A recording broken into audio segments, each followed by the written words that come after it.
ഈശോയുടെ ശിഷ്യന്മാർ പല കാര്യങ്ങളിലും വീക്കാണ്. പക്ഷേ ഇന്നത്തെ ഗോസ്പലിൽ അവർ ഔട്ട്സ്റ്റാൻഡിങ് ആണ്. ഈശോ വളരെ സിമ്പിളായിട്ടുള്ളൊരു ചോദ്യമാണ് ചോദിക്കുന്നത്. ഞാൻ ആരെന്നാണ് നിങ്ങൾ പറയുന്നത്? നമുക്കത് സിമ്പിൾ ചോദ്യമായിട്ട് തോന്നും, പക്ഷെ അത് പവർഫുള്ളായിട്ടുള്ള ചോദ്യമാണ്. കാരണം ആ ചോദ്യം ആൾക്കാരെ ഡിവൈഡ് ചെയ്യും, ആൾക്കാരെ തമ്മിൽ തെറ്റിക്കുന്ന ചോദ്യമാണ്. അതിന് പത്രോസ് കൃത്യമായൊരു ഉത്തരം കൊടുക്കുകയാണ്. നമ്മളിന്ന് ചിന്തിക്കുമ്പോൾ വിചാരിക്കും അത് സിമ്പിളായിട്ടുള്ള ഉത്തരവല്ലേ എന്ന്.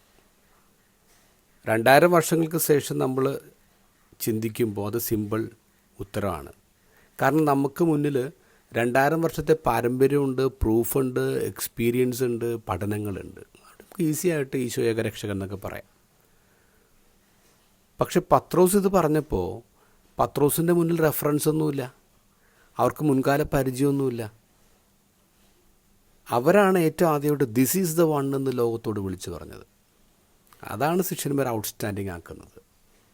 പത്രോസ് ഇതിന് ഉത്തരം കൊടുക്കുമ്പോൾ സ്ട്രോങ് ആയിട്ടുള്ള 3 ചിന്താധാരകൾക്കെതിരെയാണ് പത്രോസ് സംസാരിക്കുന്നത്. ഒന്ന് റോമൻ ഗവൺമെൻറ്റിന് അവരുടെ ചക്രവർത്തി നീറോയാണ് ദൈവം.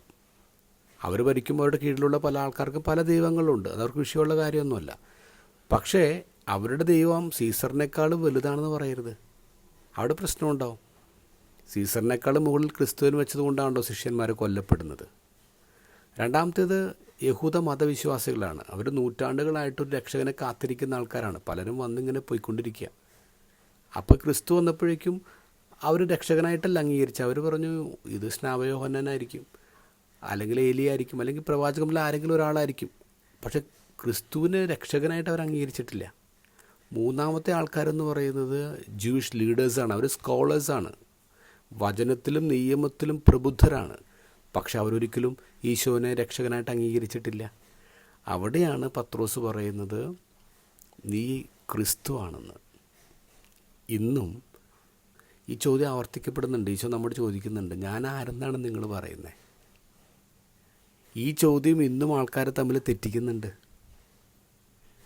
നമുക്ക് വളരെ ഈസി ആയിട്ട് പറയാം ഈശോ ഒരു സോഷ്യൽ റിഫോമറാണ്, ഒരു ലീഡറാണ്, ഗ്രേറ്റ് മിറക്കിൾ വർക്കറാണ്, ഹീലറാണെന്നൊക്കെ പറയാം. പക്ഷെ ശരിക്കുള്ള ഉത്തരം പറയാനുള്ള ചങ്കൂറ്റം നമുക്കുണ്ടോ?